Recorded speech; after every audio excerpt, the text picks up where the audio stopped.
presidente. Entonces uno desde un ministerio decir que hubiera hecho diferente como presidente tiene toda la validez porque es muy diferente. Y yo te diría, hay cosas, y de pronto no lo he dicho públicamente, tal vez era la primera vez que lo voy a decir de manera pública, en las que no solamente hubiera hecho diferente, sino que no hubiera hecho. Y que inclusive creo que debía haber tenido una posición mucho más fuerte cuando en ese momento yo ejercía el Ministerio del Interior. Y fue con esa propuesta de impuestos, de esa reforma tributaria que presentó el gobierno del presidente Duque.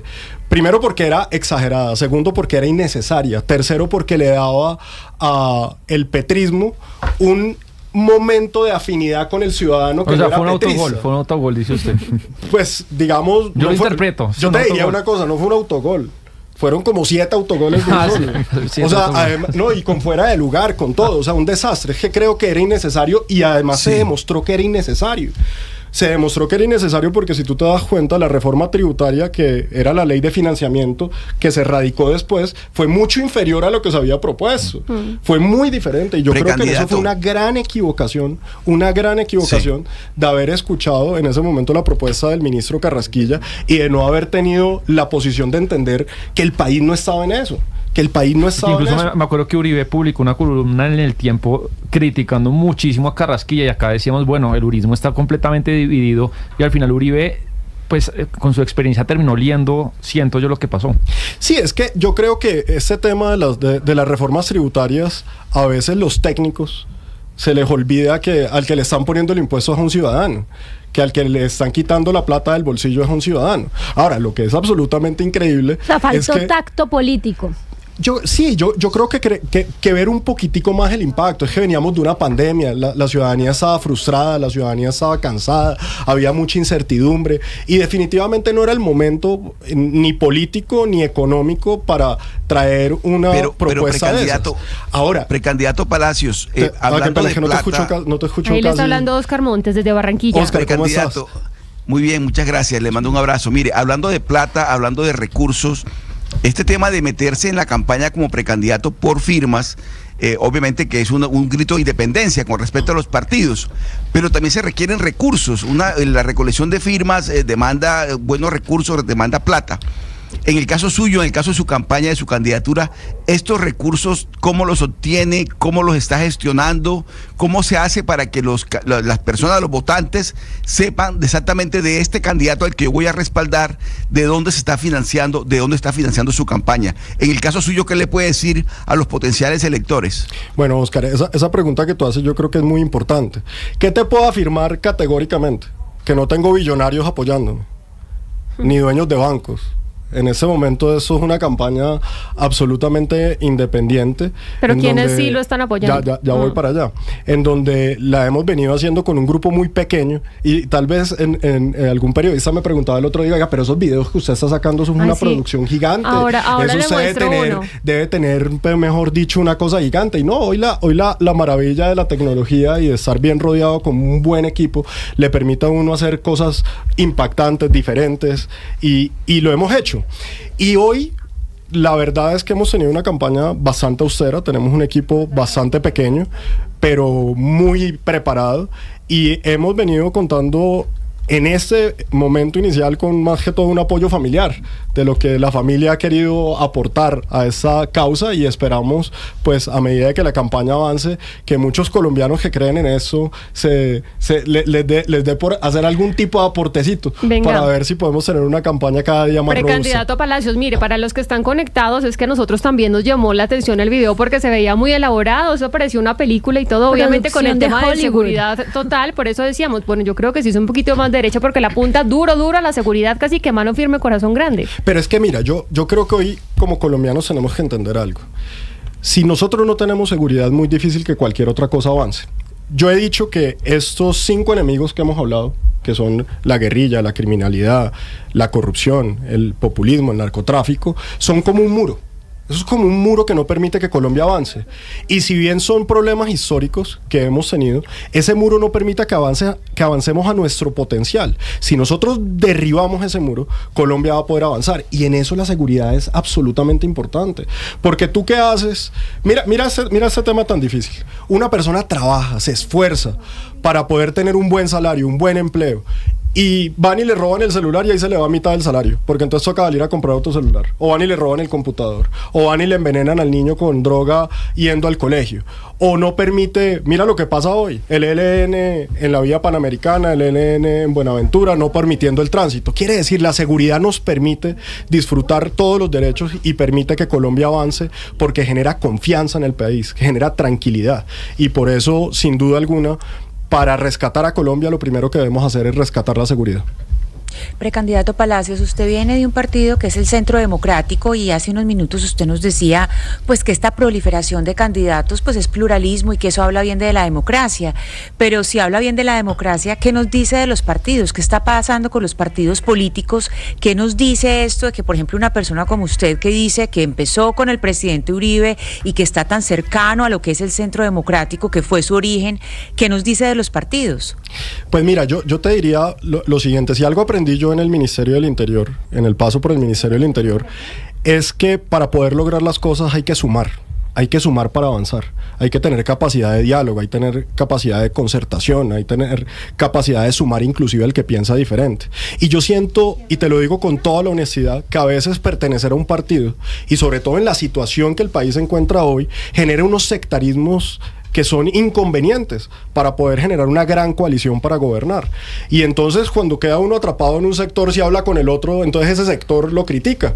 Entonces si usted es del Centro Democrático y habla con los liberales, le dicen, no, pero es que los liberales votaron por Santos, y es que los liberales votaron por Petro, y entonces usted ya no puede hablar con el Partido Liberal, o no lo puede hacer con la U, o no lo puede hacer con el Partido Conservador, o no lo puede hacer con personas que han tenido oposiciones diferentes a las que un partido representa. Por eso es tan importante que una candidatura independiente pueda avanzar, pero que entienda que hay que sumar para poder avanzar, que la forma para gobernar y para resolver los problemas de los colombianos no es basado en la división sino en la unión, no en la destrucción sino en la construcción, y por eso sí creo, y es más, te diría una cosa, el mismo Álvaro Uribe, siendo una de las fichas más fuertes del Partido Liberal, en algún momento tomó la decisión de decir, pues yo no voy a seguir en eso del Partido Liberal, voy a ir por una candidatura independiente para poder hacer una gran coalición para gobernar. Y yo creo que hoy el país lo que tiene que entender es que el enemigo de Colombia es el que está por fuera de la ley, y a ese es el que tenemos que concentrarnos. Entonces a mí a veces me preguntan, ¿y usted se uniría con alguien? Y yo digo, pues claro, con todo el que tenga con absoluta convicción, no con conveniencia política, con convicción que a la delincuencia hay que derrotarla. Sí, mire, precandidato, usted como ministro del Interior y en ese momento entonces como encargado, firmó la extradición de alias Otoniel. Hoy en Colombia conocemos que el gobierno nacional pues frenó la extradición de alias Mocho Olmedo, y señalan también entre las teorías que vienen sacándose a la luz por esta crisis que tenemos con los Estados Unidos, que es esa suspensión la que puede tener preocupado a ese país, porque es algo que no se hace pues hace años. ¿Por qué es importante que estas extradiciones se lleven a cabo?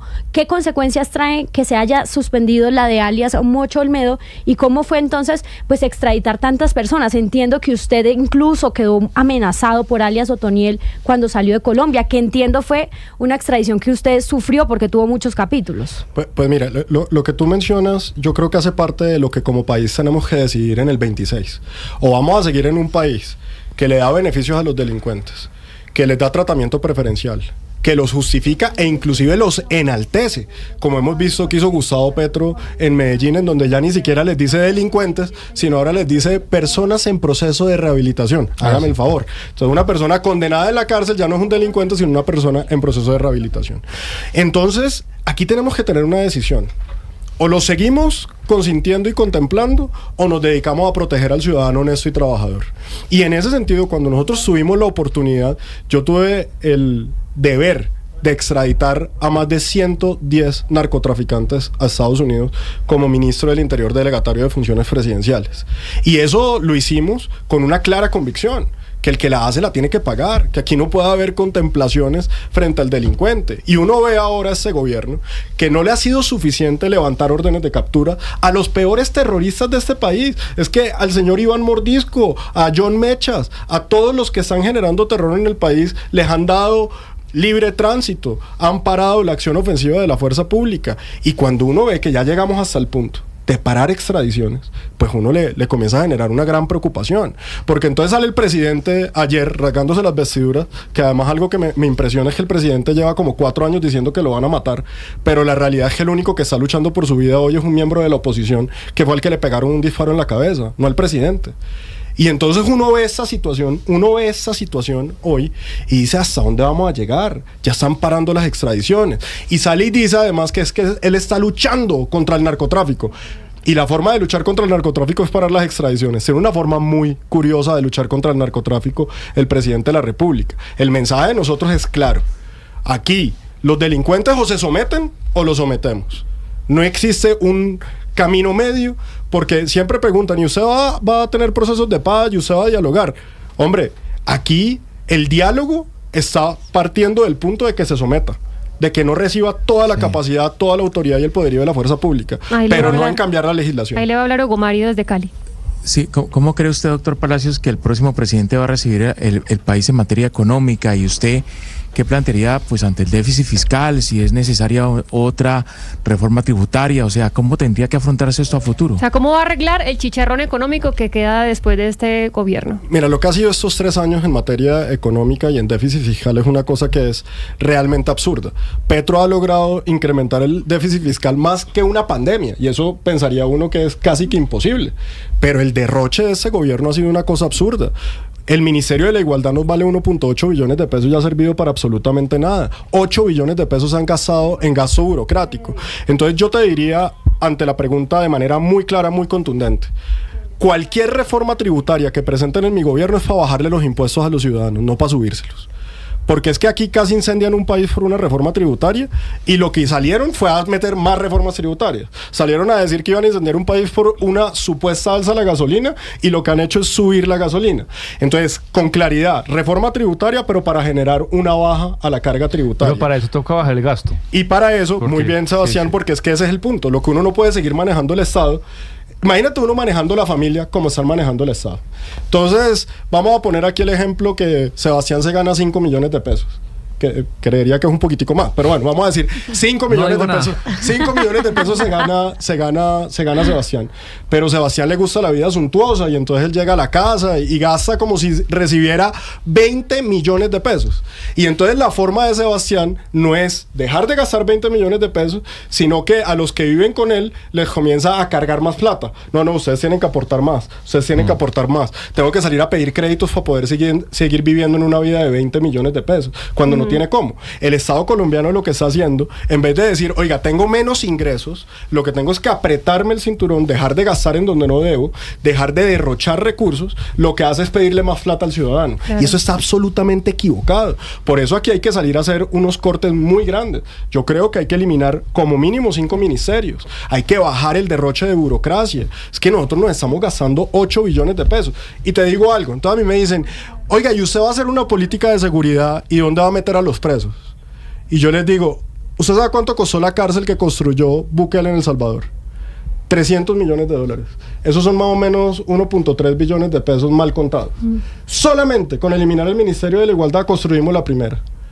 Y con los 8 billones de pesos que se gastan en burocracia, construimos las otras 3. Ahí está la respuesta clara. No es subir el gasto, sino es redireccionar el gasto donde tiene que ser y ahorrar donde podamos. Pues, precandidato Palacios, gracias por estar con nosotros en esa sección. Muchos éxitos en su recorrido y por aquí lo esperamos, es que le va mejor. Vamos a ver. Muchas gracias. No, hombre, muchísimas gracias a ustedes por este espacio, por haber tenido la oportunidad de compartir con ustedes y recordarle a la audiencia. El 26 rescatamos a Colombia.